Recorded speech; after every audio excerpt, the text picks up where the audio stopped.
even when departing to the forest, Rama there tells Guha a word of like a word of advice. Be very careful of your granary, your treasury, and your kingship. Make sure that you guard these safely. Saying this, he takes his leave in a boat that is prepared by Guha, and he crosses the river Ganges. Because afterwards, when Bharata is actually coming to Shringiverapuram, Bharata, when Guha is noted of Bharata's arrival, Guha tells his people, let's do this. On one hand, let's give them hospitality. Let's definitely welcome them. Atithyam is needed. But on another hand, let's also carry our weapons. Let's be cautious. Because similarly in this mantra, Dhrite Drige Hama Mitrasya Ma Chakshusha Sarvani Bhutani Samikshantam. मित्रस्याहं चक्षुषा सर्वाणि भूतानि समीक्षे मित्रस्य चक्षुषा समीक्षामहे. May I look at all the beings with the eye of friendliness. May all the beings look at me with the eye of friendliness, and may we all look at each other with an eye of friendliness.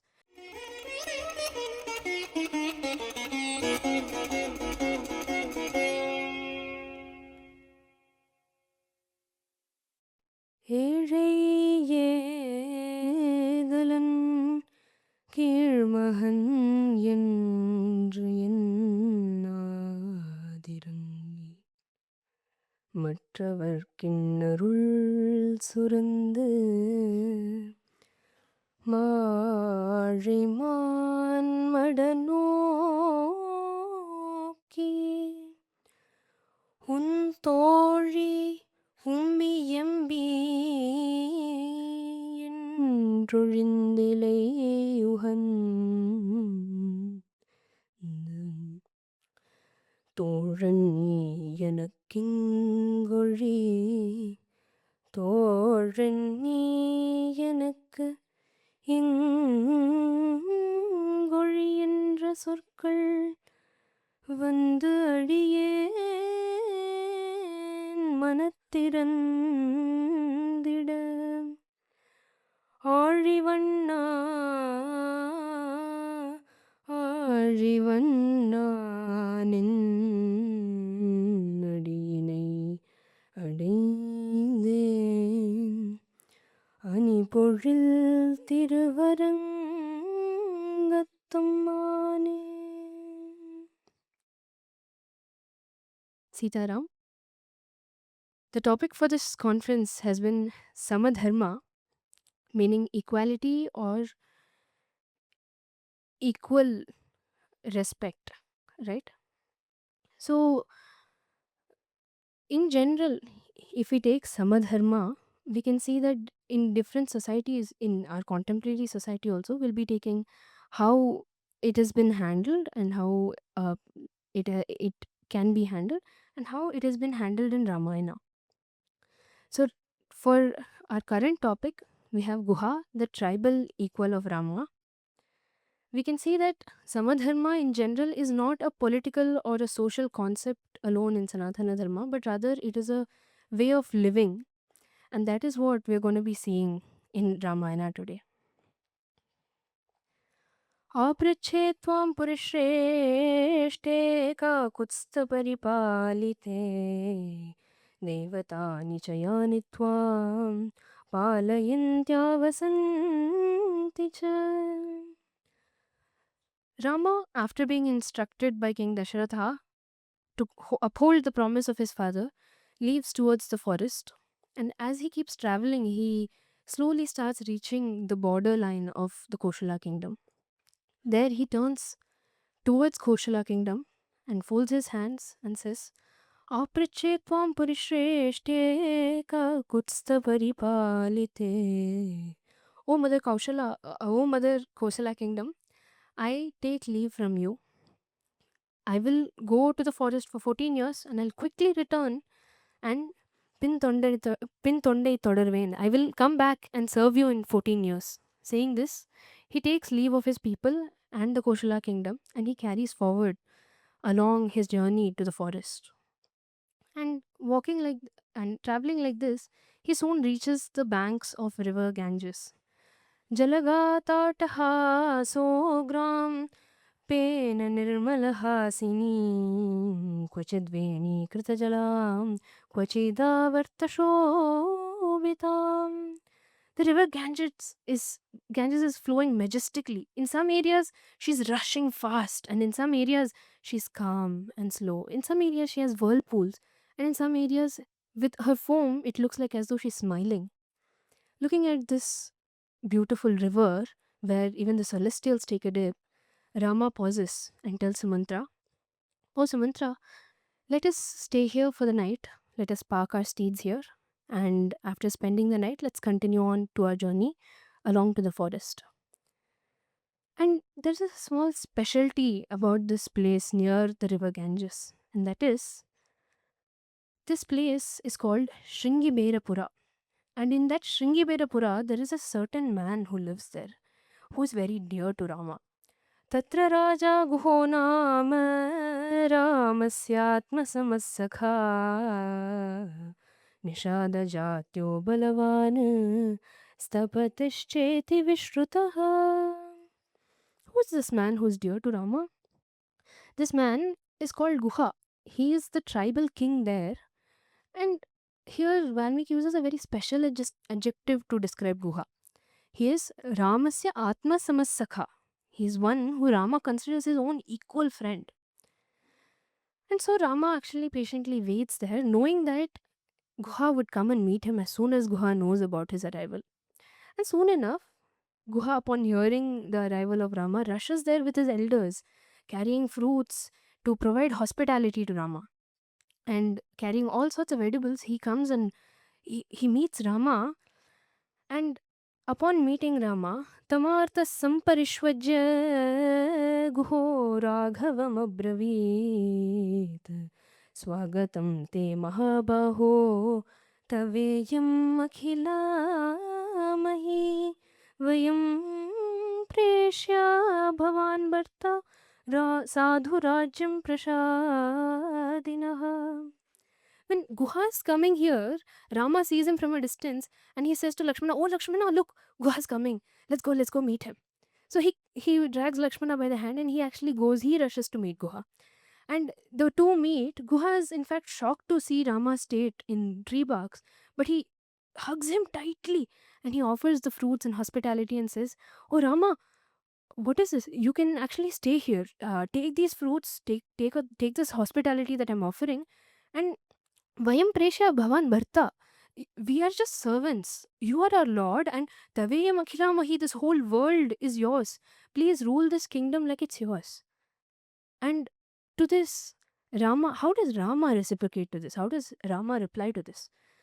Bhujabhyam sadupinabhyam pidayan vakyam abhravit dishtya tvam guha pashyami ह्यरोगं सह बान्धवैः अपि ते कुशलं राष्ट्रं मित्रेषु च धनेषु च. Rama also hugs Guha tightly and he says, "Oh Guha, thanks a lot for offering me these fruits and roots, but I cannot be taking any edibles from you right now. Know me as a hermit, and due to my father's promise, I'm going to the forest. So I cannot be taking what you're offering to me. However, please feed the steeds. They're very hungry. And if you feed them, I shall be considering that itself as my own honor." And saying this, he further goes and asks, he tells Guha, "Dishtya tvam guha pashyami herogam sahabandavaihi." I'm very lucky. I'm very fortunate that I'm seeing you all hale and healthy with all your relatives, all your friends, and your kingdom is flourishing. Your tribal kingdom is actually flourishing so much. Seeing that, it's making me very overjoyed. Saying this, Rama just wants to rest there. So Guha provides him with a grass bed to just lay over that night. And further continuing on, Rama rests that night, and Guha, Sumantra, and Lakshmana, the three people stay guard to Rama when he's sleeping that day. And during this incident, when Rama is sleeping, Lakshmana is also staying awake, right? Seeing that, Guha tells to Lakshmana, "Oh, Prince, you can also sleep. We have a bed for you too, and we are in fact very capable of protecting Rama. You don't need to worry if he'd be safe here. Although we're tribals, we have the capability to even wage a war against a four-limbed army and ensure that Rama's safety will always be there." And here, he also goes a step ahead and says, Nahi Ramat Priyatamo Mamasti Bhuvi Kaschana Bravimi Tadaham Satyam Satyene Vachate Shape. He says, Nahi Ramat Priyatamo. There is not a single man on this earth who is more lovable to me than Rama. And this is the honest truth. I promise by this that Rama is the most lovable man to me. He is the most dear to me. So you don't need to worry about Rama. And why is he the most lovable man to him? Asya prasadadasham se lokesmin sumhadyashaha dharma vaptim cha vipulam artavaptim cha kevalam. He says, it is due to Rama that I've got Dharma Vaptim and Artha Vaptim. Now, what is this Dharma Vapti and Artha Vapti?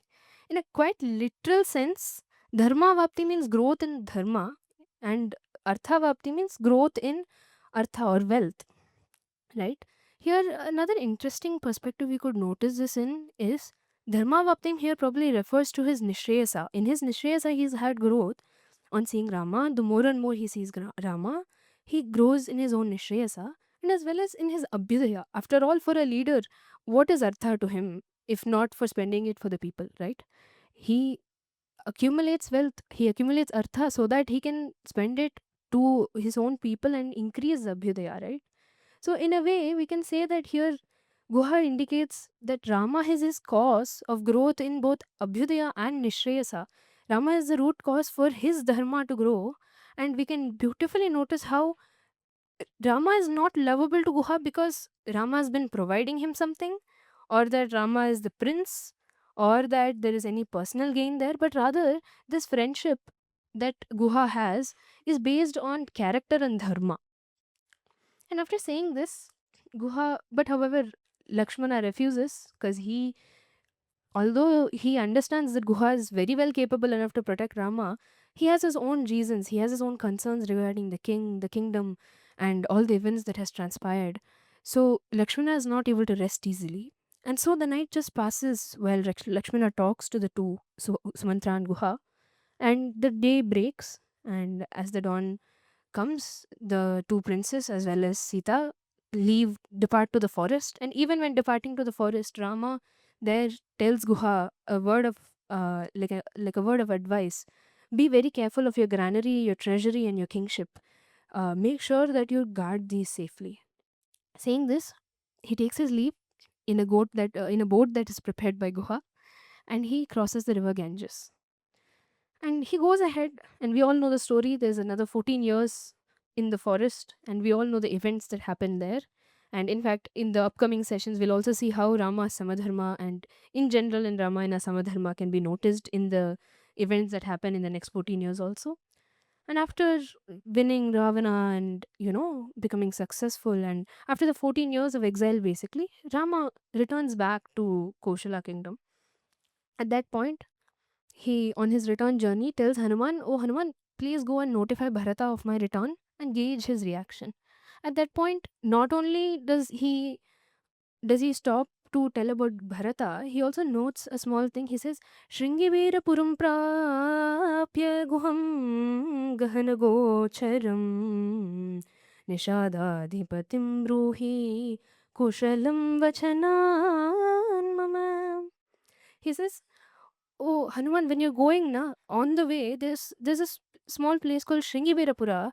Make sure to make a stop there. There's my friend Guha, and make sure you tell him of my words. Tell him I have returned, and tell him about everything that happened, and tell him that my exile has been completed." And he goes a step further and says, Shrutva mam kushalinam arogam vigatajwaram bhavishyati guhaf preetah samam atma samasakha.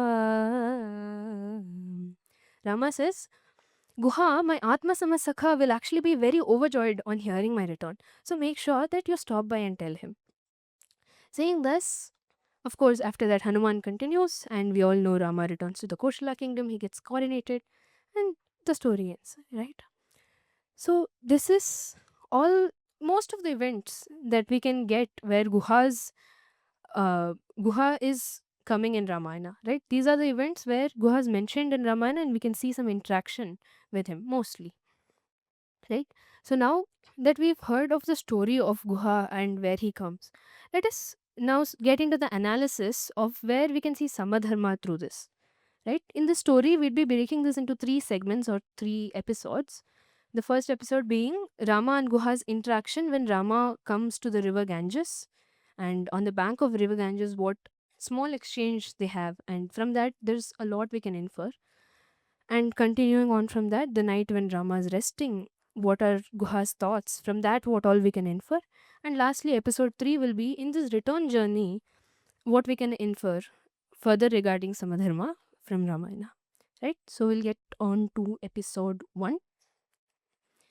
So the first place Guha is mentioned, the first line itself where he is mentioned, it comes Ramasya Atma Samassakha. Valmiki is very clear when he is putting the definition, when he is introducing the character, that this person, Guha, is a tribal king and he is an equal to Rama. It has been very well defined. And further, we can see that Rama is also very enthusiastic to meet him. When Guha comes, he pulls Lakshmana and he goes to meet Guha. And Guha rushes with his elders, bringing fruits and offering hospitality. And he comes and hugs Rama, right? This is the story we've heard. So, what are some things we can infer from this? Point number one. Point number one being Guha is a tribal king, and he is not a king in a traditional sense. He is not a king of a princely state where he'll be throned, where he'll be coronated, and he's got a equal social status to Rama, right? But even while being on the outskirts of the city and seen as a lower social background, you could say, he doesn't have to go through a PA to get an appointment to meet Rama. There is no middle person or a process where he has to first submit some documents and visa application and all that. That is not there, right? Guha, as soon as he hears, Rama is expecting that Guha would come and see him, and as soon as Guha sees that or hears that Rama has come, he also rushes. This shows that this sort of behavior would not be natural had it not been a habit for them. So we can see habitually the interaction between Rama and Guha has always been like this, where Rama was always accessible to Guha every time he visited. And this is also quoted by the people, the Paurajana, where they say, Putreshu Agnishu Dareshu Presha Ganeshu Cha Nikhile Nanu Purvya Cha Pita Putrani Vaurasan. Every time Rama visits, he asks us about our families, our servants, our Agni Karyam, and he treats us just like a father would treat his son. Right? The same accessibility that Rama has with his Paurajana, we can see he is extending it to Guha also. So, point number one, in an equal relationship, each other, you don't need to have any, there's no formal process to meet each other. They're both very accessible to each other at any time of the day.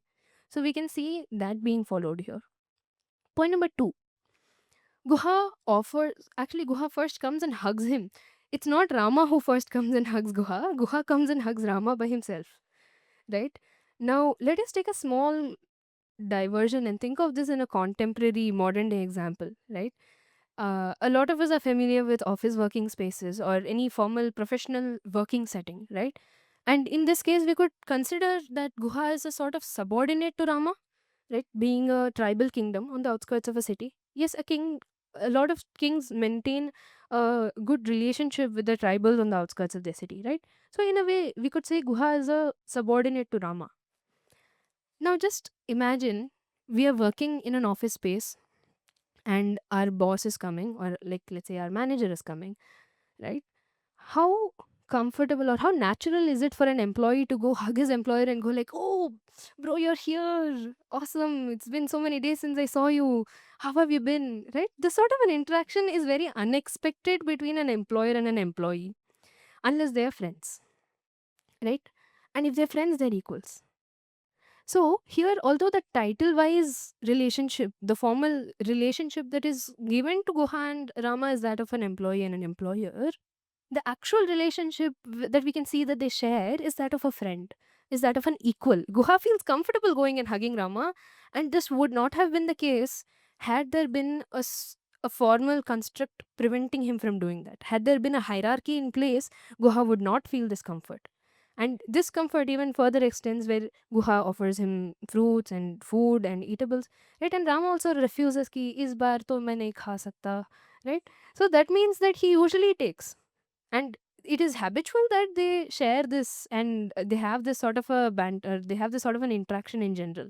Only in that case will Guha be comfortable offering or behaving with Rama in this way, right? So we can notice that Rama has always behaved with Guha in a manner that has treated him as an equal, which has given him the space to feel like an equal and mutually also give that friendship back, right?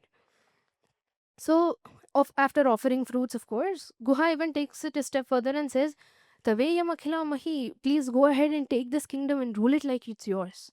Right? And in general, yes, there are loyal subordinates who might do this, but going to an extent of offering this role, right? There is also a certain amount of friendship there wherein he doesn't want to see his friend suffer, and he says, oh, please go ahead and take my kingdom. And there, of course, Rama refuses, right? Rama would not take this for obvious reasons.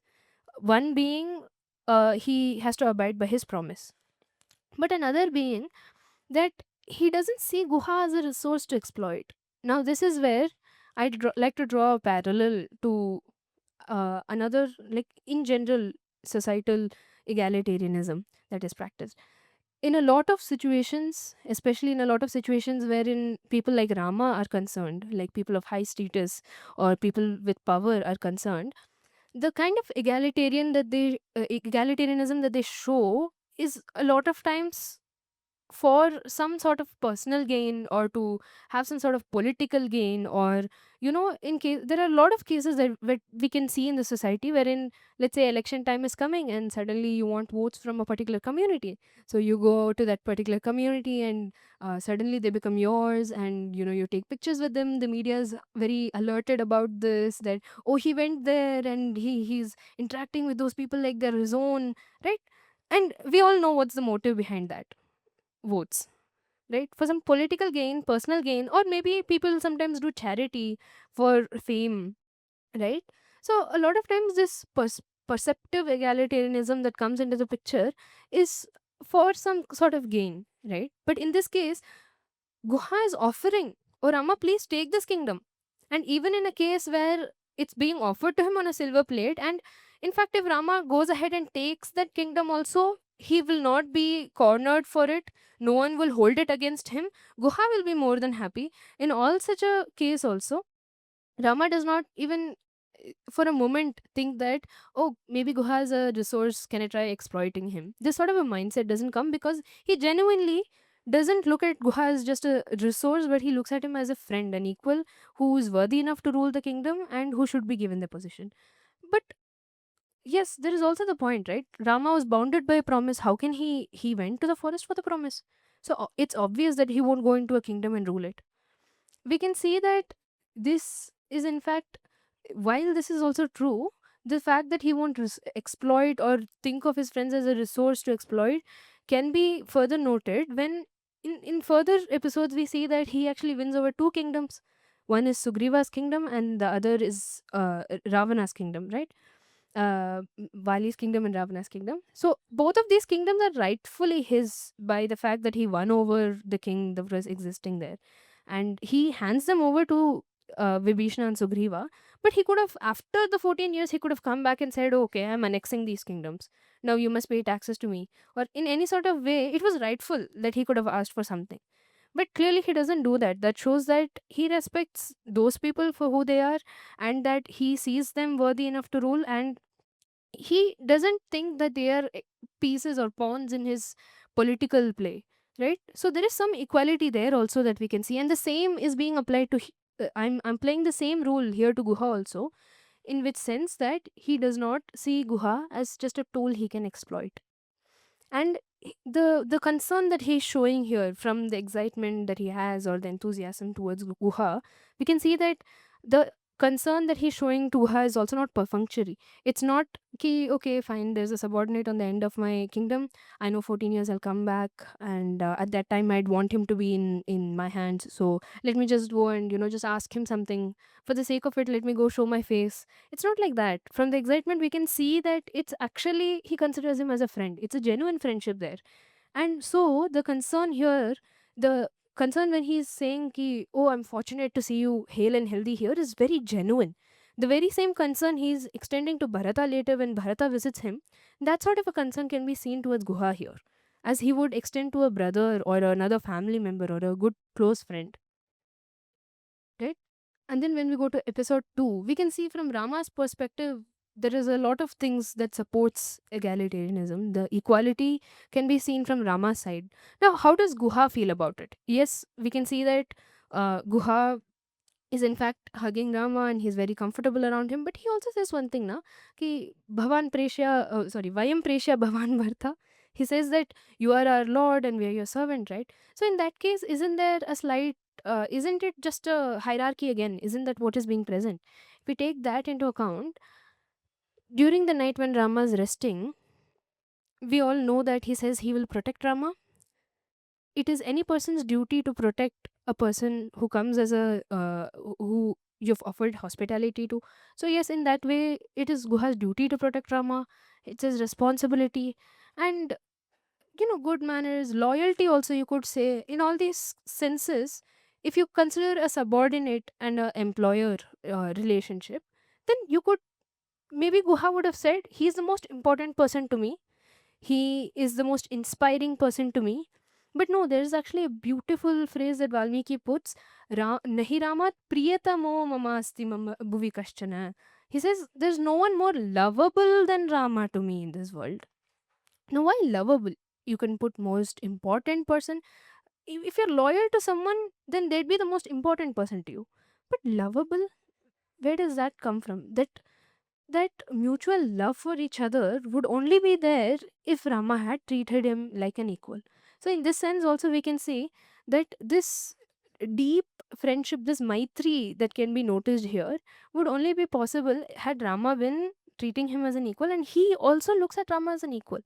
Yes, to a certain sense, he does place himself as a step lower than Rama, but in his gestures and in his intuition, for him Rama is also his equal friend, right? And Rama is the dearest person to him. So in that sense, we could say that Guha also reciprocates this mutual respect and love that Rama provides to him equally as Rama does to Guha. And in fact, this is not just a lip service. When Guha says that I will protect Rama, it's not just that in front of Rama he's saying that, but afterwards when he's gone, it's like, okay, uh, when Rama's there, I'll protect him. That's not the case, because afterwards, when Bharata is actually coming to Shringiverapuram, Bharata, when Guha is noted of Bharata's arrival, Guha tells his people, let's do this. On one hand, let's give them hospitality. Let's definitely welcome them. Atithyam is needed. But on another hand, let's also carry our weapons. Let's be cautious. Because I don't know what Bharata's intentions are. If he's here to harm Rama, we should not let him proceed forward. And even if we have to take down his whole army, we will do everything in our capability, but we won't let them cross. And this sort of a loyalty and this sort of a love for Rama comes because Rama has been treating Guha also in that way. So in that manner, we can see how devoted, how equally committed Guha is towards Rama as Rama feels towards Guha. And in the return journey, well, before going to the return journey, let's analyze Rama's position a little. In these 14 years, as I previously said, Rama has won over two kingdoms, right? And he's killed Ravana in war, which was a big feat. He's seen as a hero amongst the Vanaras. We could say that he's sort of got a status quo upgrade, right? Now there are two different species who are following him and who look at him as a leader, who look at him as a hero, and his sort of status in the society has sort of leveled up, right? And in a lot of positions where someone goes from an existing social level to a higher social level, we can say that in a lot of cases they usually find it uncomfortable to associate people from their original place. Like, oh, I was once one of those people, but now I don't feel comfortable associating myself with them.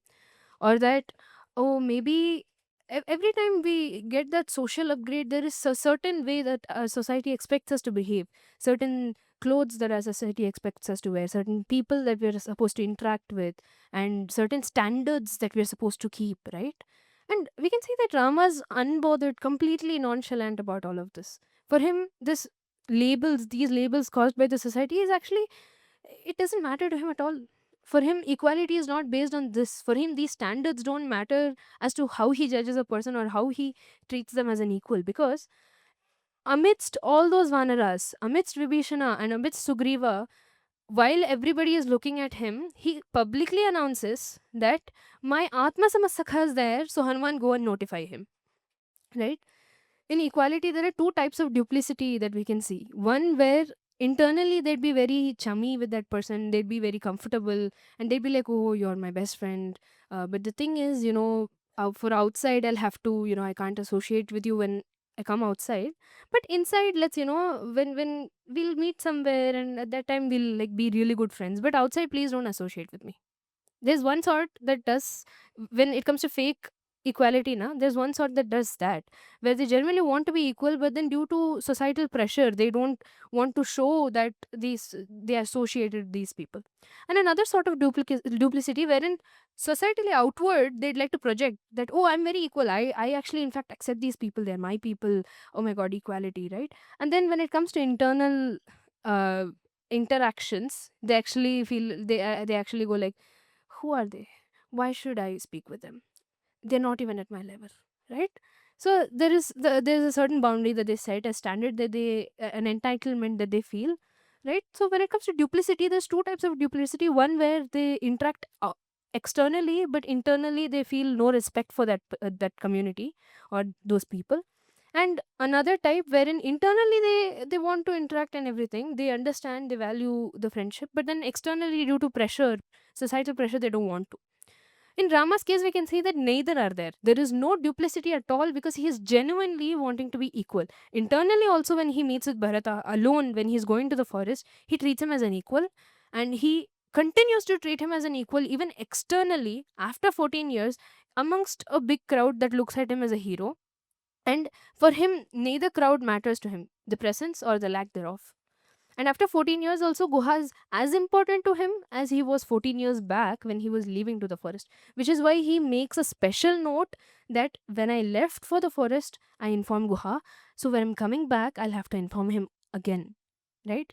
Guha is just as special as he was in Rama's mind. Although he's formed new alliances and new friendships, that he does not let those new alliances overshadow the existing friendships that he has had previously. Although he's got new connections at bigger places, it does not overshadow the fact that he's still got friends who he considers equals at so called lower places, right? So, in all of these stances, we can see the equality that is being practiced by Rama and the same equality that is being felt and reciprocated by Guha in the whole of this episode between Guha and Rama, or Guha's presence overall in the Ramayana. And a small thing about this is that in general throughout the Ramayana we can see that Rama's character aligns a lot with the Vedas. So can we get some citation for this from the Vedas? How about this quality of equality? Is there any mention of this in the Vedas also? If you look at that, yes, there are actually many mentions in the Vedas, like this particular mantra: Samano mantra samitas samani, samanam manas sahachittamesham, samanam mantram abhimantrayeva samane navo havisha juhomi. Samanam mantraha, let us have a common sabha, let us have a common assembly. Samanam manaha, Samitis samani, let us have a common community. Samanam manaha, let us have a common mind. Sahachittam esham, let us have a common thought process. Samanam mantram abhimantra eva samane navo havisha juhomi. Let us have a common prayer and a let us offer the common oblation.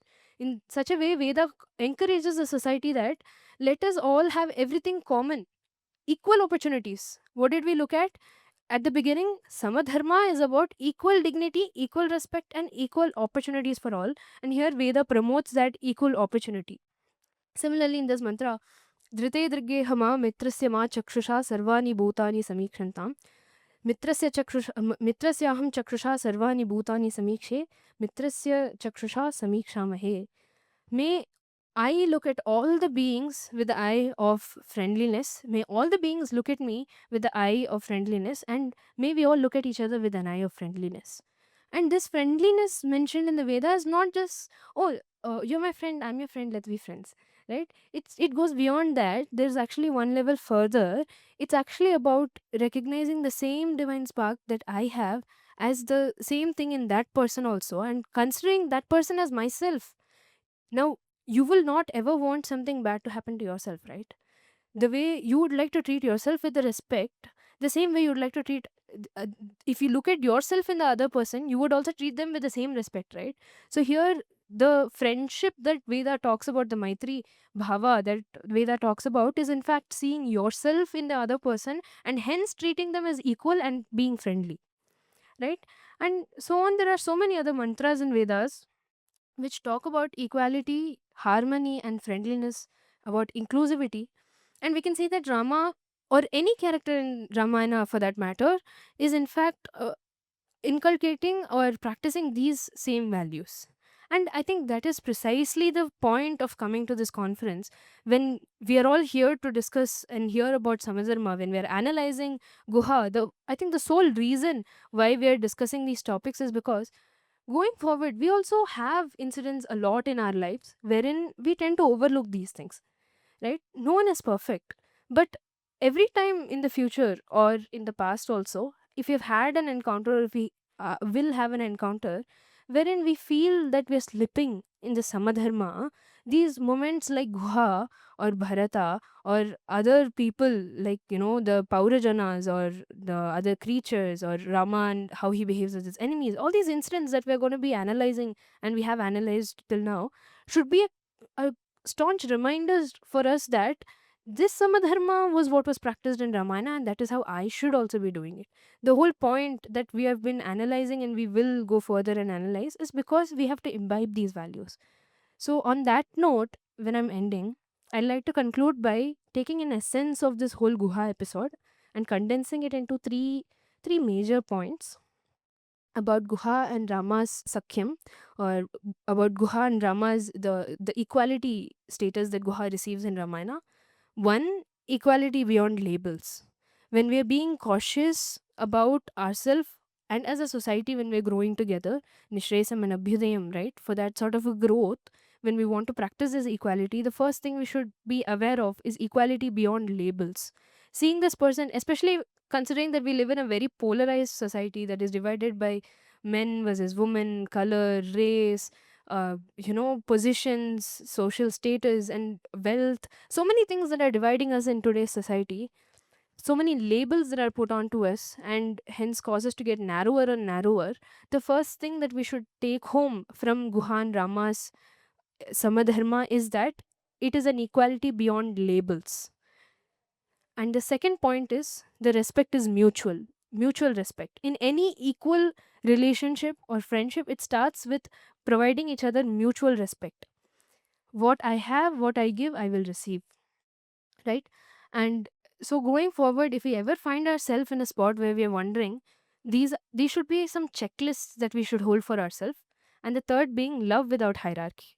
It doesn't matter, as I'd like to quote the first thing I started off with, ye rai ye dalan. It doesn't matter if he was poor, or he's just an edalan. In such a person who would be considered as lower, it doesn't matter to Rama. Hierarchy doesn't matter. He's a subordinate, so what? He's just a subject, so what? In fact, we will see in the future, he's an enemy, so what? It doesn't matter to Rama what hierarchy the society presents to him, or even internally what hierarchy that they hold. Love for each other should be common, right? Respect and love should be common. And that is what any equal relationship would be based on. So, in the future, if we ever find ourselves in a spot, I think this Guha and Rama Samadharma teaches us these three main things. equality beyond labels, respect, mutual respect, and love without hierarchy. So, with that, I'd like to end this presentation thanking everything I've learned to my guru, Shri Rangana,